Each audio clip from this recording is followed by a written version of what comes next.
livre de Jean, chapitre 11. À partir du premier verset, il y avait un homme malade, Lazare de Béthanie, village de Marie et de Marthe sa sœur. C'était cette Marie qui oignit de parfum le Seigneur et qui lui essuya les pieds avec ses cheveux, et c'était son frère Lazare qui était malade. Les sœurs envoyèrent dire à Jésus, « Seigneur, voici celui que tu aimes est malade. » Après avoir entendu cela, Jésus dit, « Cette maladie n'est point à la mort. » Dites avec moi, cette maladie n'est point à la mort, on y va. Cette maladie n'est point à la mort. Redis encore, cette maladie n'est point à la mort. Encore une fois, cette maladie n'est point à la mort, mais elle est pour la gloire de Dieu, afin que le Fils de Dieu soit glorifié par elle. Or, Jésus aimait Marthe et sa sœur et Lazare. Lors donc qu'il eut appris que Lazare était malade, il resta 2 jours encore dans le lieu où il était. Et il dit ensuite aux disciples, retournant en Judée. Les disciples lui dirent, Rabbi, les Juifs tout récemment cherchaient à te lapider et tu retournes en Judée. Jésus répondit, n'y a-t-il pas 12 heures au jour? Si quelqu'un marche pendant le jour, il ne bronche point, parce qu'il voit la lumière de ce monde. Mais si quelqu'un marche pendant la nuit, il bronche parce que la lumière n'est pas en lui. Après ces paroles, il leur dit, Lazare, notre ami, dort, mais je vais le réveiller. Les disciples lui dirent, Seigneur, s'il dort, il sera guéri. Jésus avait parlé de sa mort, mais ils crurent qu'il parlait de l'assoupissement du sommeil. Alors Jésus leur dit ouvertement, Lazare est mort, et à cause de vous, afin que vous croyiez, je me réjouis de ce que je n'étais pas là, mais allons vers lui. Sur quoi Thomas, appelé Didyme, dit aux autres disciples, allons aussi, afin de mourir avec lui. Jésus étant arrivé, trouva que Lazare était déjà depuis 4 jours dans le sépulcre, et comme Béthanie était près de Jérusalem, à 15 stades environ, beaucoup de Juifs étaient venus vers Marthe et Marie pour les consoler de la mort de leur frère. Lorsque Marthe apprit que Jésus arrivait, elle alla au-devant de lui, tandis que Marie se tenait assise à la maison. Marthe dit à Jésus, « Seigneur, si tu eusses été ici, mon frère ne serait pas mort. Mais maintenant même, je sais que tout ce que tu demanderas à Dieu, Dieu te l'accordera. » Jésus lui dit, « Ton frère ressuscitera. » Je sais, lui répondit Marthe, qu'il ressuscitera à la résurrection au dernier jour. Jésus lui dit, « Je suis la résurrection et la vie. Celui qui croit en moi vivra quand même il serait mort. Et quiconque vit et croit en moi ne mourra jamais. Crois-tu cela? » Elle lui dit, « Oui, Seigneur, je crois que tu es le Christ, le Fils de Dieu qui devait venir dans le monde. » Ayant ainsi parlé, elle s'en alla, puis elle appela secrètement Marie, sa sœur, et lui dit, « Le maître est ici et il te demande. » Je saute.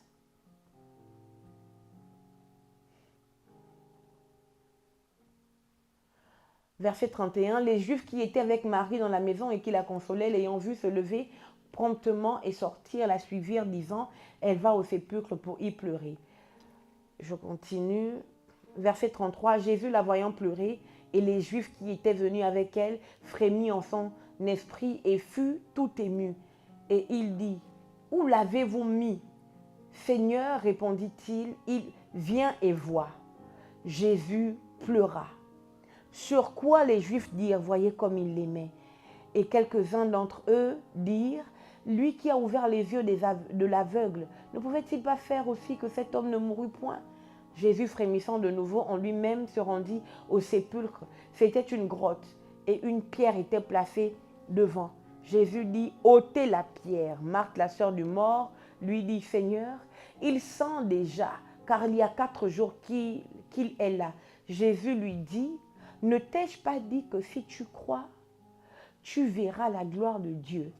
Ils ôtèrent donc la pierre et Jésus leva les yeux en haut et dit, Père, je te rends grâce de ce que tu m'as exaucé pour moi.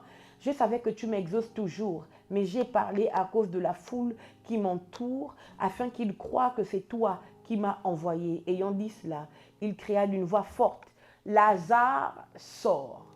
Et le mort sortit, les pieds et les mains liés de bandes et le visage enveloppé d'un linge. Jésus leur dit, « Déliez-le et laissez-le aller. » Alléluia. Amen. Amen. Verset final, verset 45. Puis les Juifs qui étaient venus vers Marie et qui virent ce que fit Jésus crurent en lui. Plusieurs des Juifs qui étaient venus vers Marie et qui virent ce que fit Jésus crurent en lui. Alléluia. Amen. Amen. Nous pouvons prendre place. Livre par interdit, s'il te plaît, chérie. Alléluia. Je voudrais parler ce matin de ce que le Saint-Esprit a mis dans mon cœur, du thème qu'il a déposé dans mon cœur. Je voudrais parler du secours. Alléluia. Le secours. Amen. Tu peux dire à ton voisin le secours. Le secours. Alléluia. Vous devez savoir que notre Dieu n'a aucun mal à nous secourir. Alléluia. Il est tout capable pour pouvoir nous secourir, quelles que soient les situations par lesquelles nous passons. Amen. Mais vous devez comprendre que pour que Dieu nous secoure, il nous faut un élément indispensable, c'est la foi. Alléluia. Jésus parle à Marthe et il dit, ne t'ai-je pas dit que si tu crois, donc c'est la foi. Alléluia. Si tu crois, tu verras la gloire de Dieu. Donc lorsque Jésus arrive à Béthanie, vers Marthe et Marie, il va pour un but, pour secourir ces femmes qui avaient perdu leur frère. Alléluia. Marthe et Marie pensaient que Jésus ne pouvait les secourir que dans la mesure du possible. C'est-à-dire que Lazare est mort, Jésus donc peut le guérir. Elles n'avaient pas compris, alléluia, que Jésus pouvait secourir jusque dans la mort. Amen. Et ce qui est extraordinaire ici, c'est que Marthe répond à Jésus. Quand elle lui dit que, oui, il ressuscitera. D'accord. Jésus dit, ton frère ressuscitera. Elle dit, oui, je sais qu'il ressuscitera à la fin des temps. Et Jésus répond, je sais qu'il ressuscitera à la résurrection. Donc, Marthe est au courant qu'il y aura à un moment donné du temps une résurrection pour tout le monde. Elle connaît donc, Marthe connaît bien les Écritures. Elle connaît bien on appelle ça comment? Les différentes périodes, alléluia, de la spiritualité ou de la chrétienté, parce qu'elle croyait au Seigneur, donc c'était une chrétienne juive, alléluia. Et Jésus lui répond, je suis la résurrection et la vie, alléluia. Il dit que quiconque croit en moi ne mourra pas, quand bien même il vivra, quand bien même il sera mort, alléluia. Et ce qui me choque, c'est que Marthe dit à Jésus quelque chose que Jésus n'aimait pas dire. Jésus n'aimait pas avouer aux gens qu'il était le Messie. Il avait dit cette parole même pas à ses disciples. Il avait dit cette vérité à une seule femme, la Samaritaine. C'est à elle seule qu'il avait dit, je suis le Messie. Alléluia.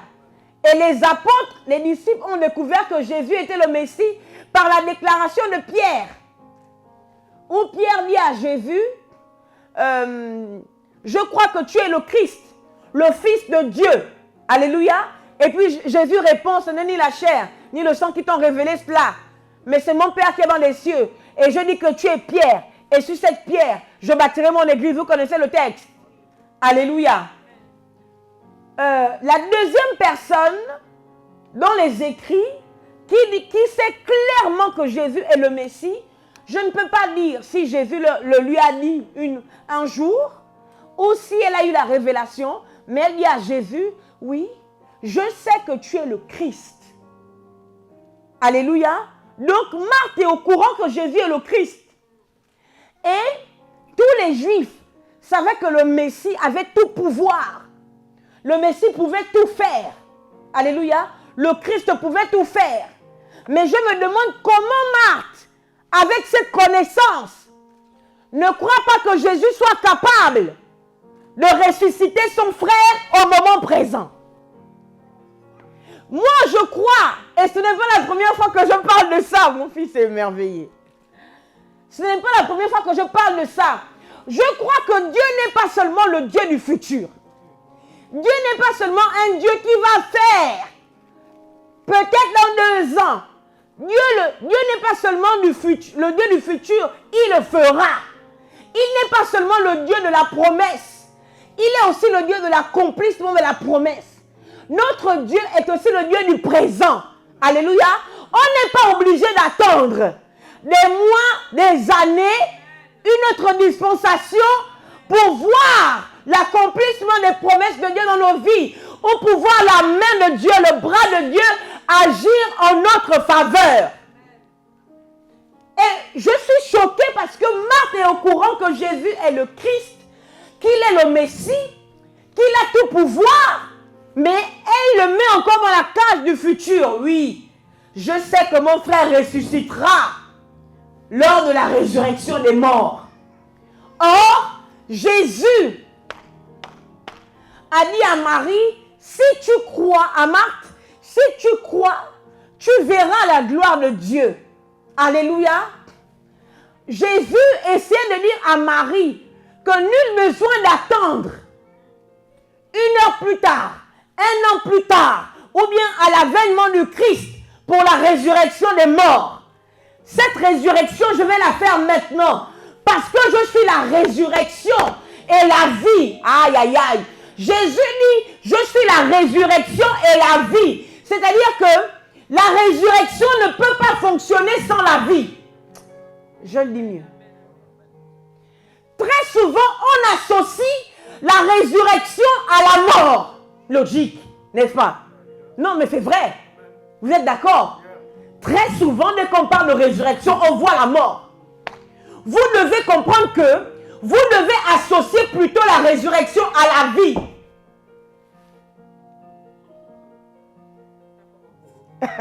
Mais c'est en train de monter, les amis. Alléluia. Vous devez comprendre que l'esprit de la résurrection ne fonctionne pas avec l'esprit de la mort. L'esprit de la résurrection fonctionne toujours avec la vie. C'est pour ça que Jésus dit, je suis la résurrection et la vie. Je vais le dire mieux. Si Jésus n'était pas la vie, l'esprit de la résurrection n'aurait pas fonctionné. Yes. Je redis, my living God, est-ce que je suis en train de prêcher à quelqu'un? Est-ce que je peux continuer à parler? Entre-temps, avant que quand Jésus parle, il dit, je suis la résurrection et la vie. Et il dit, celui qui croit en moi vivra quand bien même il serait. Est-ce que je peux relire la partie là? Pour que vous voyez la conjugaison de Jésus, c'est à dessein. Agnambie. Vous avez trouvé la partie? Verset 25. Regardez ce que Jésus dit. Il dit, Jésus lui dit, je suis la résurrection. Non, Marc dit d'abord, je sais. Non, Jésus parle verset 23. Jésus lui dit, ton frère ressuscitera. Futur.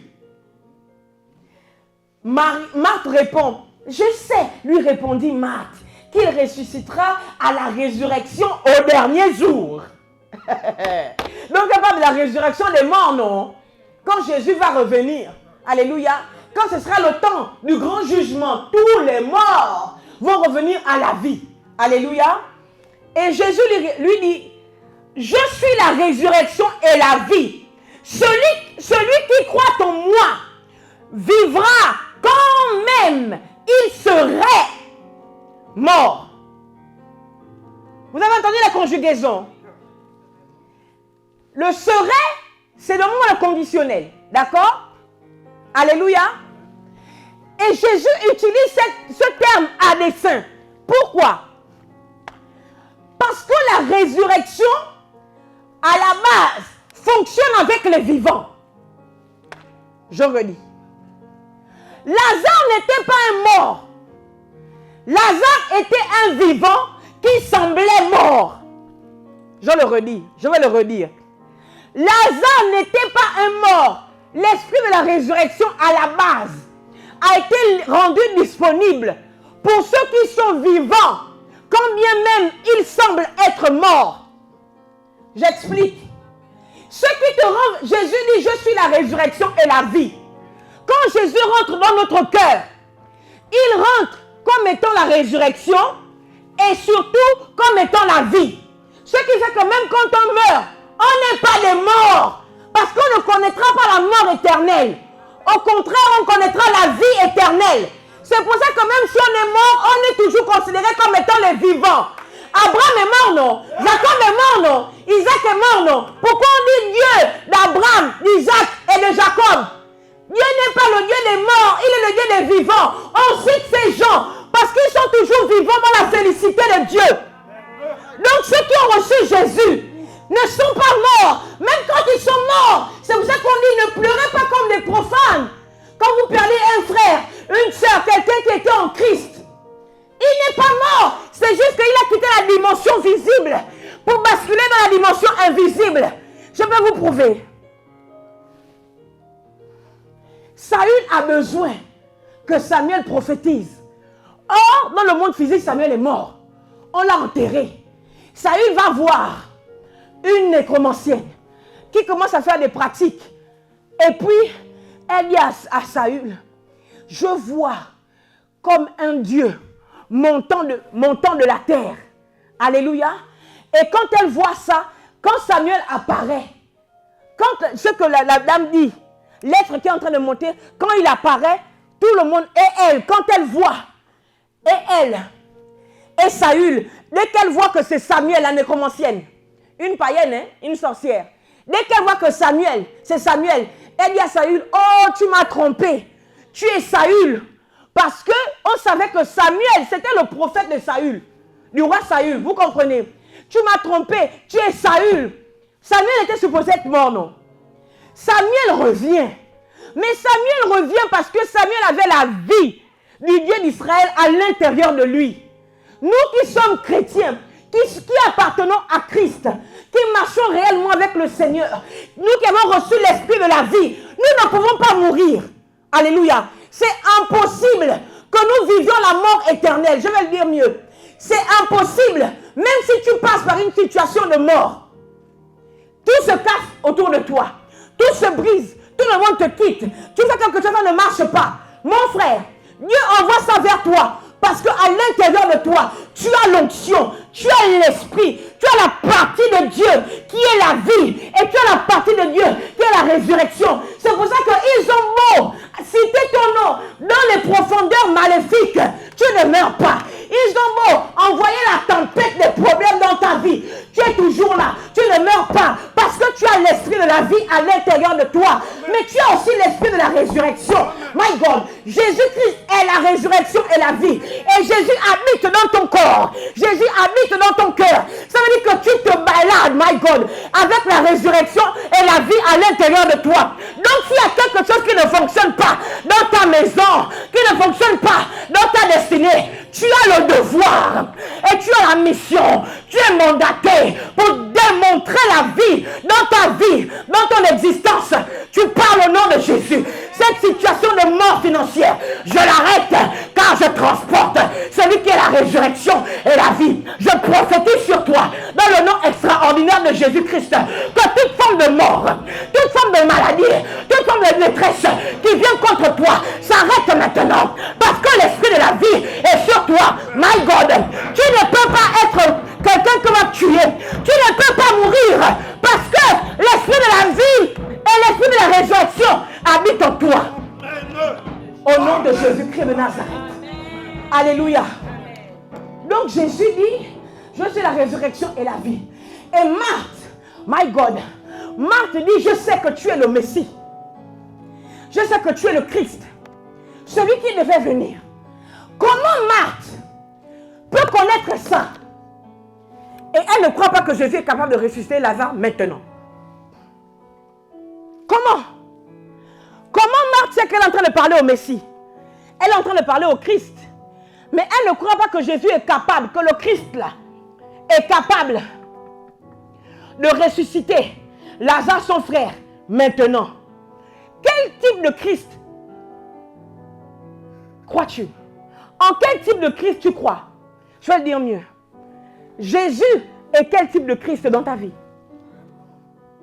Est-ce qu'il est le Christ de Marthe qui est incapable de ressusciter ceux qui étaient morts?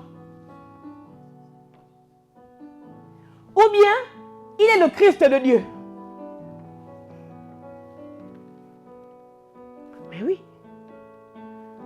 Parce que le Christ de Dieu, la foi, la croyance que Dieu avait en Jésus, était que Jésus était capable de faire les choses de manière instantanée. Alléluia. Amen. Et Jésus dit, je suis la résurrection et la vie. Et il dit, quiconque vit et croit en moi ne mourra jamais. Je parle du secours. Pour que Dieu nous secoure, nous avons besoin de manifester la foi. Nous avons besoin de croire, my God. Et il dit à Marthe, ne t'ai-je pas dit que si tu crois, tu verras la gloire de Dieu? Ça veut dire que ce qui déclenche la gloire, c'est la foi. Ça veut donc dire quoi? Que tu dois te surveiller. Il faut que tu te surveilles. Pourquoi est-ce que tu vis un manque d'exaucement chronique? Peut-être que tu commences à croire que Dieu n'est pas capable de faire. Tellement tu as vécu l'inexaucement. Tu appelles ça l'inexaucement alors que Dieu est en train de t'éprouver, de te faire passer par le feu.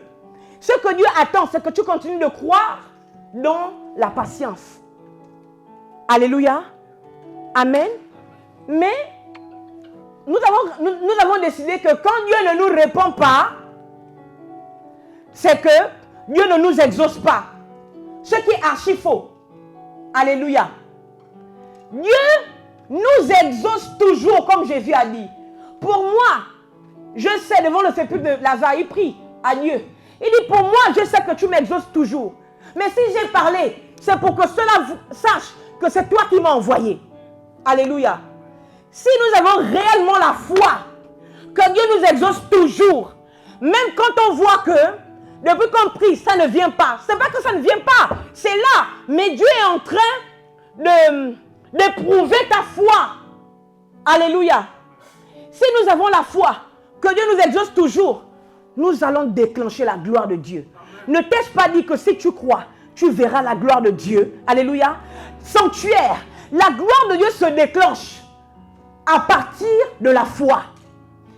Coûte que coûte, nous sommes en train de travailler. Nous continuons de faire. Nous sommes intègres. Nous sommes fidèles. Nous faisons bien ce que nous devons faire. Ce n'est pas un jeu. Nous le faisons parce que nous croyons que nous passons par le creuset. Dieu est en train de nous éprouver. De telle sorte que quand les âmes vont commencer à arriver, personne ne pourra s'enorgueillir. Personne ne pourra dire qu'on est trop fort. On a trop l'onction. Regardez comment les âmes viennent. Non. Parce qu'on sait quel est le prix qu'on a payé. On comprendra que c'est la grâce et la gloire de Dieu qui ont attiré les âmes. Donc on ne peut pas s'enorgueillir. Alléluia. Amen. Et Jésus dit, où l'avez-vous mis? On le conduit donc. Je parle du secours. La première chose à retenir, c'est que pour nous secourir, Dieu a besoin que nous ayons la foi. Alléluia. Il n'y a pas de secours sans foi. Si vous avez été secouru sans foi, c'est que Dieu lui-même a cru. C'est que Dieu lui-même a décidé de manifester la foi pour que son bras agisse. Alléluia. C'est la première chose à retenir. Secondement, le texte dit, Jésus dit, où l'avez-vous mis? Et on l'emmène devant le sépulcre de Lazare. Alléluia. Et la Bible déclare que Jésus est arrivé au sépulcre après avoir pleuré, ému par les pleurs de Marie et des Juifs. Alléluia. Jésus pleura. C'est le verset le plus court de la Bible. Jean 11, 32. Jésus pleura. Amen. Et donc Jésus arrive devant le sépulcre. La Bible déclare qu'il y avait une pierre devant le sépulcre. Amen. Et Jésus dit, ôtez la pierre. Amen. Et ça me fait penser à ce texte du livre de Matthieu 28, où les femmes sont allées au sépulcre de Jésus. Et en marchant, elles disent, ah, mais qui nous roulera même la pierre? Elles se plaignent. Elles se lamentent. Qui nous roulera la pierre? Malgré le fait que Marie de Magdala et l'autre Marie, alléluia, allaient au sépulcre, elles savent qu'il n'y a personne pour leur rouler la pierre. Mais elles vont quand même. Vous entendez? Elles savent que, elles sont donc conscientes qu'à elles quatre, elles ne pourront pas rouler cette pierre. Elles ne sont pas allées avec les hommes. Devant le sépulcre, ce sont les soldats romains. Ce ne sont pas des amis, ce sont des ennemis. Donc, elles sont conscientes qu'il y a une grosse pierre devant le sépulcre de Jésus. Et elles savent que pour pouvoir avoir accès, il faut absolument qu'on leur roule la pierre. Donc, elles sont démunies de qui pourra leur rouler la pierre. Mais malgré ça, elles y vont quand même. Mais quelle foi audacieuse! Comment se fait-il que ces femmes aient une telle foi? Comment Dieu pourrait ne pas agir? Alléluia. Elles n'avaient personne pour leur rouler la pierre. Mais la dimension de leur foi, elles ont marché, elles allaient vers un tombeau fermé. Elles ont marché avec des aromates. Elles savaient pertinemment que le tombeau était fermé, que le sépulcre était fermé. L'entrée du sépulcre était obstruée par une pierre. Impossible pour elles quatre de rouler. Malgré ça, elles marchent, my living God, avec un objectif. C'est qu'elles vont aller oindre Jésus d'huile. Alléluia, de parfum. Elles vont aller l'oindre. Amen. Elles ne se sont pas focalisées sur la pierre. Elles se sont focalisées sur le tombeau ouvert. Je vais le dire mieux, je le dis mieux. Quand Marie de Magdala et les autres Marie marchent pour aller vers le sépulcre de Jésus, elles, quand elles ont dit, mais qui nous roulera la pierre? Je croyais qu'elles allaient se dire, ah oui, c'est vrai, mince, repartons. Elles ont continué de marcher parce que leur foi avait transcendé la pierre. Leur foi avait déjà dégagé la pierre. Leur foi avait déjà dégagé l'obstacle. Je prophétise sur toi au nom de Jésus. Le Dieu que je prêche, le Dieu de la Bible, augmente ta foi de telle sorte que tu ne vois plus l'obstacle, mais tu vois le succès. Tu ne vois plus l'obstacle, mais tu vois ta prière être exaucée. Tu ne vois plus l'obstacle, tu vois le résultat de tes prières au nom puissant de Jésus-Christ de Nazareth. Amen. Elles marchent et elles ne sont plus focalisées sur la pierre, mais elles sont focalisées sur Jésus dans le tombeau qu'elles vont joindre. Ça veut dire que leur foi avait balayé l'obstacle. Ce qui était différent de Marthe, Jésus dit, où l'avez-vous mis? On l'emmène et on l'emmène. Le deuxième point du secours, le premier point du secours, c'est la foi. Le deuxième point du secours,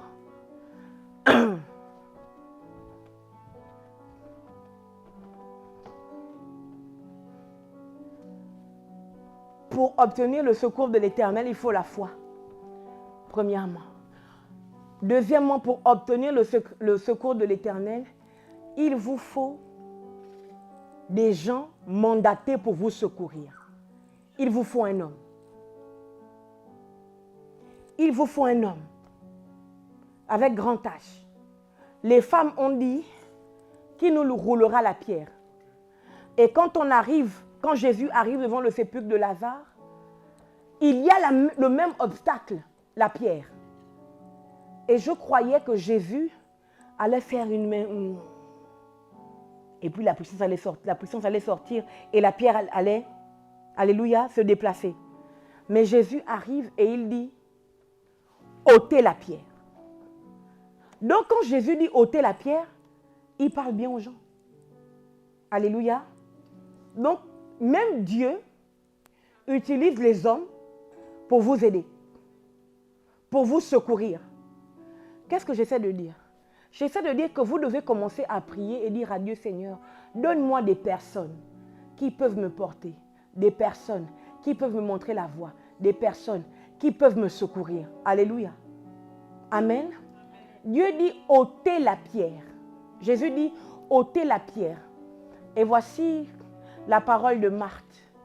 Elle dit, Seigneur, il sent déjà. Dans le secours de l'Éternel, il y a la part que vous-même vous devez faire, c'est croire.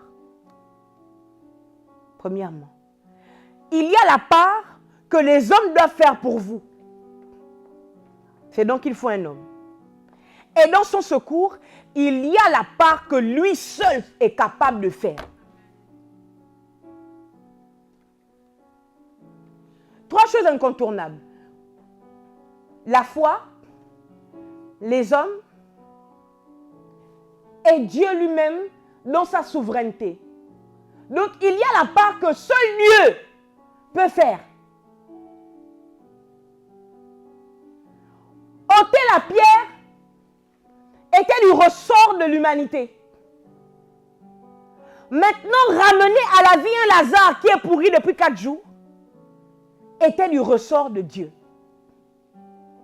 Maintenant, je vais dire différemment.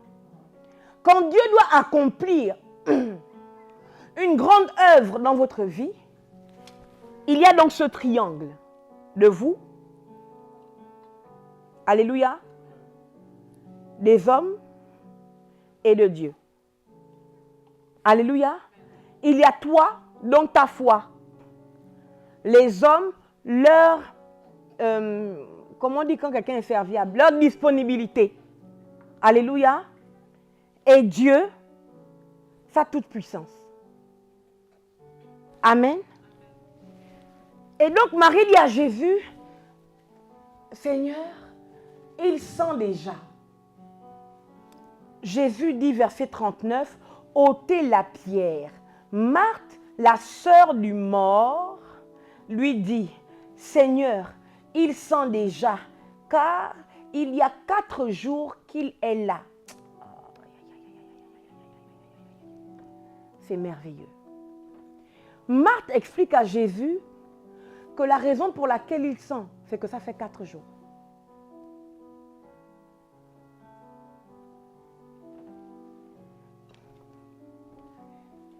Pour Marthe, la décomposition, la putréfaction de Lazare ne dépendait pas seulement du fait qu'il était mort.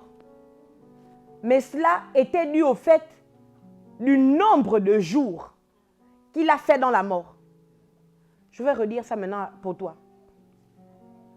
À cause du nombre de jours que tu as fait dans ce problème, tu as tendance à croire que Dieu est incapable d'agir.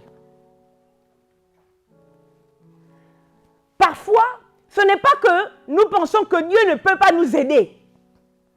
Notre problème, c'est que nous pensons que comme le problème a duré X temps, Dieu ne peut plus le faire. Et très souvent, on veut amener Dieu à passer à autre chose. Parce que le problème là a déjà fait 2 ans. Donc je passe à autre chose, j'explique mieux.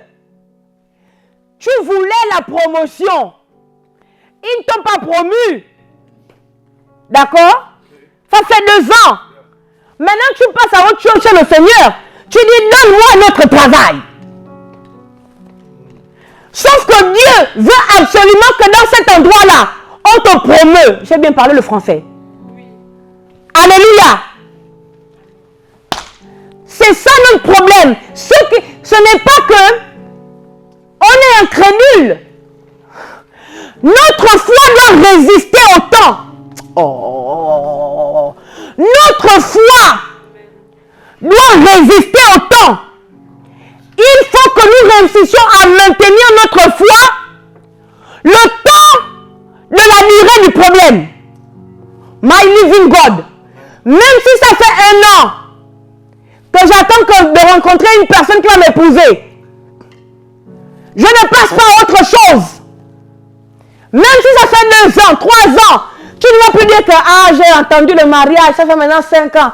C'est pas grave. Je prie maintenant pour que Dieu me donne la possibilité de faire les affaires.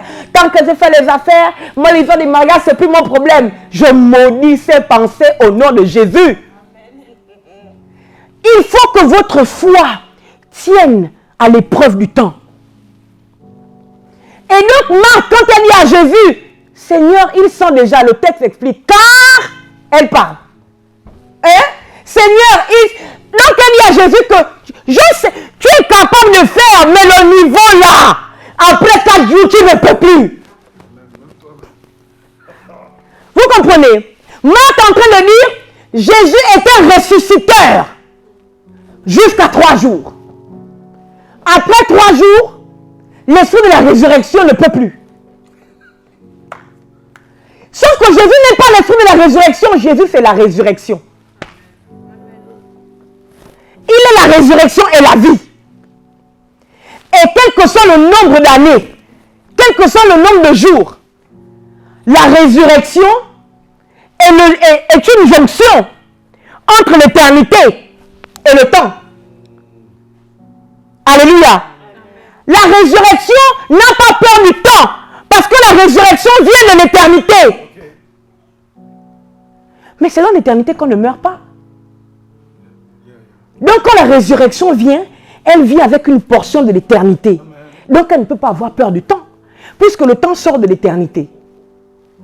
Mais je vous ai prêché ça le mercredi. Mais le temps sort de l'éternité. La Bible déclare que Dieu a séparé le jour des ténèbres. La lumière des ténèbres. Ce fut le premier jour. On a commencé à compter le temps. Alléluia. Quand Dieu a séparé les ténèbres de la lumière. Donc la résurrection est un esprit qui sort de l'éternité. Il ne peut donc pas avoir peur du temps. Alléluia. Marthe dit que Jésus, tu peux non faire le miracle, mais après 3 jours, c'est mort. Alléluia. Seigneur, il sent déjà. Alléluia. La sœur du mort lui dit, Seigneur, il sent déjà, car il y a 4 jours qu'il est là. Car il y a, donc, ton problème pour toi est grave et irrésolvable en fonction de son temps. Ça fait 5 ans que tu es en France, tu n'as pas les papiers, c'est fini. Je pense que je vais aller en Espagne parce que là-bas c'est facile à avoir les papiers. Sauf que le Dieu qui transcende le temps veut te donner les papiers en France. Donc, qu'est-ce que tu dois faire pour avoir le secours? Il faut maintenir ta foi. Il faut que ta foi réussisse à durer dans le temps. Si la prophétie tarde, attends-la. Car c'est une prophétie dont le temps est déjà fixé. C'est fini. Dont le temps est déjà fixé. Donc le temps ne peut pas vaincre la prophétie. Le temps ne, my God, le temps ne vaincra pas ta promesse. Le temps ne vaincra pas ta prophétie. Alléluia. Parce que la prophétie transcende les retards. Même s'il y a le retard, la prophétie sait que elle, my living God, la prophétie transcende les retards. Parce que même dans ce retard-là, my God, est-il possible de dire que le temps de la prophétie a été fixé dans le retard? C'est-à-dire que si tu n'arrives pas, c'est-à-dire que si tu n'arrives pas au moment du temps qu'on appelle le retard, la prophétie ne peut pas s'accomplir. Il faut que tu plonges, que tu acceptes de plonger dans le retard pour trouver le temps fixé de ta prophétie. Je prophétise au nom de Jésus-Christ de Nazareth. Quel que soit le retard que tu sembles vivre dans tous les domaines de ta vie, quel que soit le domaine, je déclare au nom de Jésus que dans ce retard, tu découvriras le temps fixé de ta prophétie. Au nom de Jésus, tu ne mourras pas avant que ta prophétie s'accomplisse, même si s'accomplit dans l'espace du temps retard. Au nom de Jésus-Christ. Amen. Retard par rapport au regard des hommes. Retard par rapport au regard de la société. Retard, tu ne peux pas avoir 50 ans et tu n'as pas d'enfant, tu es en retard. Et Jésus dit donc, ôtez la pierre. C'est donc la part de l'homme. Ce n'est pas Jésus qui allait ôter. Ce sont les hommes qui sont allés ôter. Alléluia. Puis, c'est maintenant la part de Dieu pour le secours. Dieu parle. Et il dit, Lazare, sort. Alléluia. Dieu parle. Et il dit, Lazare, sort. Dieu parle. Et il dit, Brent, sort. Dieu parle. Et il dit, Lys, sort. Il parle et il dit, Mélanie, sort. Et une fois que Dieu a parlé, alléluia, quel que soit le temps que ça a pris, quel que soit le temps que vous avez duré dans la mort, une fois que Dieu a parlé, que Dieu a permis que les hommes ôtent la pierre, comme moi je suis en train d'ôter la pierre, dans vos vies aujourd'hui en prêchant la parole de Dieu. Amen. Une fois que la pierre a été ôtée et que Dieu parle, même si vous avez fait 10 ans dans ce problème, une force surnaturelle vous est transférée. De telle sorte que malgré les liens, vous sortiez de cette situation. Amen. Cette situation avec laquelle tu luttes, contre laquelle tu luttes, je la maudis au nom de Jésus. Je te parle maintenant, je parle à ton homme intérieur. Je déclare que tu sors de là au nom de Jésus-Christ de Nazareth. Je déclare que tu sors de là au nom de Jésus-Christ de Nazareth. Alors que Jésus-Christ libère la parole sur Lazare. Il dit, Lazare, sors! Lazare enchaîné, sort. Lazare lié s'est levé. Et il est sorti du sépulcre. Il n'y a plus de pierre devant ce sépulcre dans lequel on t'a enterré. Il n'y a plus, my living God, il n'y a plus de pierre devant cette situation. Il n'y a plus de pierre parce que cet après-midi, l'esprit de la prophétie roule cette pierre. Je prophétise que toute pierre en obstacle sur le chemin de l'accomplissement de ta promesse est ôtée maintenant. Est ôtée maintenant. Il n'y a plus de pierre. Il n'y a plus de pierre. My God, je ne sais pas quel est le mensonge qui t'a dit que c'était impossible pour toi de sortir de ce sépulcre. Mais cet après-midi, le Dieu de mon appel est en train de te parler. Il n'y a plus de pierre. Si tu entends la voix, c'est qu'il n'y a plus de pierre. Si tu entends la voix, c'est qu'il n'y a plus de pierre. Ah, si tu entends ton nom, c'est qu'il n'y a plus de pierre. Jésus ne pouvait pas dire qu'Élie sort si devant le tombeau de Kélie, il y avait encore une pierre. Car il savait qu'un Lazare lié ne pouvait pas pousser la pierre tout seul. D'ailleurs, Jésus ne dit pas ôte la pierre. Jésus dit ôtez. C'était donc une pierre qui nécessitait qu'il y ait plusieurs personnes pour la rouler. Donc Jésus n'était pas fou pour dire Lazare sort s'il n'y avait pas la pierre, s'il y avait encore la pierre. Mais si ce soir, Jésus cite ton nom et il te dit il sort, c'est que devant le tombeau, la pierre a été ôtée. C'est que devant le tombeau, la pierre a été ôtée.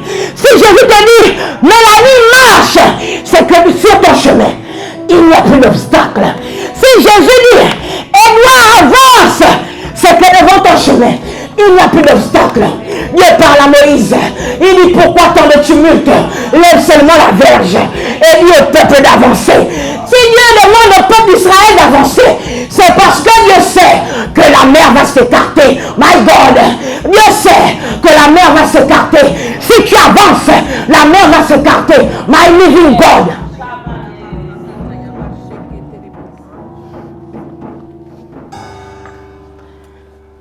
Et Lazare a entendu son nom.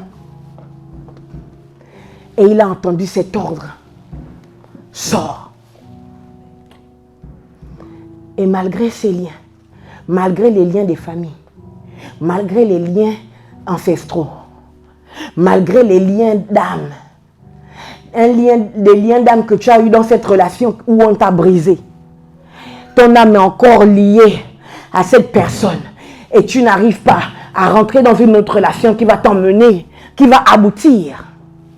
Malgré ces liens d'âme, si Jésus cite ton nom en te disant avance, c'est que les obstacles sont déjà effacés. Et à un moment donné, si Jésus enlevait l'obstacle et Jésus a cité ton nom, à un moment donné, ce qu'il a commencé à faire, il va le parachever. Il viendra à un moment donné enlever les liens. Alléluia. Et pour finir, Christ parle, Lazare sort. La Bible déclare que le mort sortit. La Bible déclare que Jésus parle et il dit déliez-le. Amen. Donc pour le secours, je croyais que c'était Dieu qui délivrait les gens. Mais ce n'est pas Dieu qui délivre les gens. Mais c'est les gens qui délivrent les gens.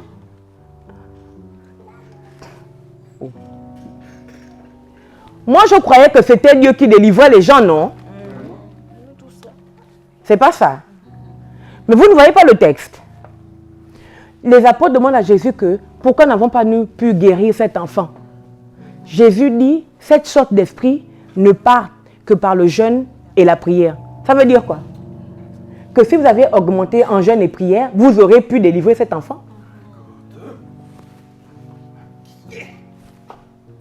Donc, finalement, ce sont les gens qui délivrent.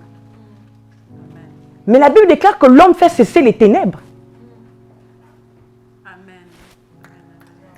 Mais Jésus était présent. Et Jésus, il y a les hauteurs de pierre et il y a les délieurs de liens. Lisez le texte. Jésus a dit une première fois, ôtez la pierre. Après, Jésus lui-même, il a dit, Lazare sort. Ensuite, Jésus dit, déliez-le. Pourquoi Jésus n'est pas allé vers Lazare pour le délier lui-même?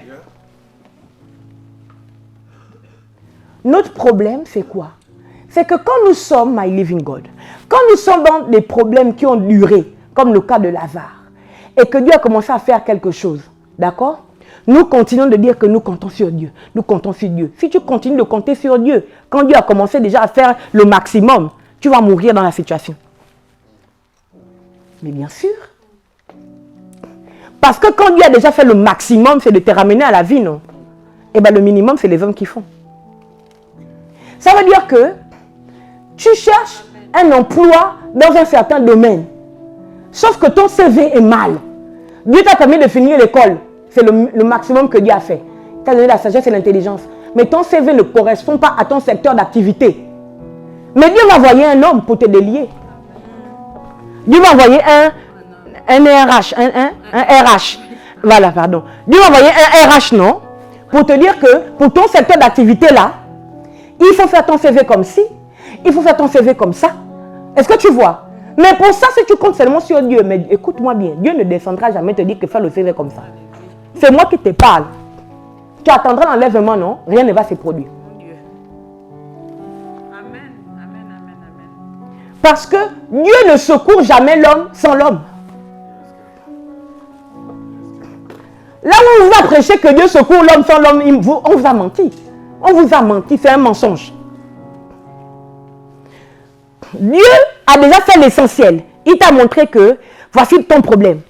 Tu as un problème, je ne sais pas moi, ancestral qui te pourchasse, voilà, voilà, voilà. Vous comprenez? Maintenant, Dieu ne va pas venir te délivrer. C'est quelqu'un à qui Dieu a mis la chose qui va te délivrer. Pourquoi? Parce que Dieu n'est pas le Dieu de l'isolement incessant. Dieu, c'est le Dieu des connexions. C'est pour ça que Jésus est mort sur la croix. Comme ça. Alléluia. La croix, c'est ça et ça. La connexion des hommes. Entre les hommes et la connexion des hommes avec Dieu. Là où on vous a prêché que Dieu vous délivrera sans le concours d'un homme, on vous a menti. Et il est grand temps de sortir de là. Alléluia. Est-ce que nous pouvons nous lever, nous allons prier. Le premier point, c'est que nous demandions à Dieu d'augmenter notre foi et que notre foi résiste à l'épreuve du temps. D'accord? Est-ce que tu peux maintenant prier? Les feli kantele zisaliataraba. Rekentele nemesi ketele de debosa. Rapai kantele vai kantele de debosa. Shataraba. Ripayandele ketele bro. Voilà pourquoi ce soir nous prions au Dieu afin que nos puissants de Jésus-Christ de Nazareth, que tu augmentes notre foi et que notre foi résiste. Que notre foi résiste à l'épreuve du temps. Seigneur, au nom de Jésus, que nous croyons que quel que soit le nombre d'années que nous avons souffert dans cette situation, éternel, notre Dieu et notre Père, que nous soyons rendus capables, de continuer de croire en un miracle, de continuer de croire en ton intervention dans le nom puissant de Jésus-Christ de Nazareth. Amen.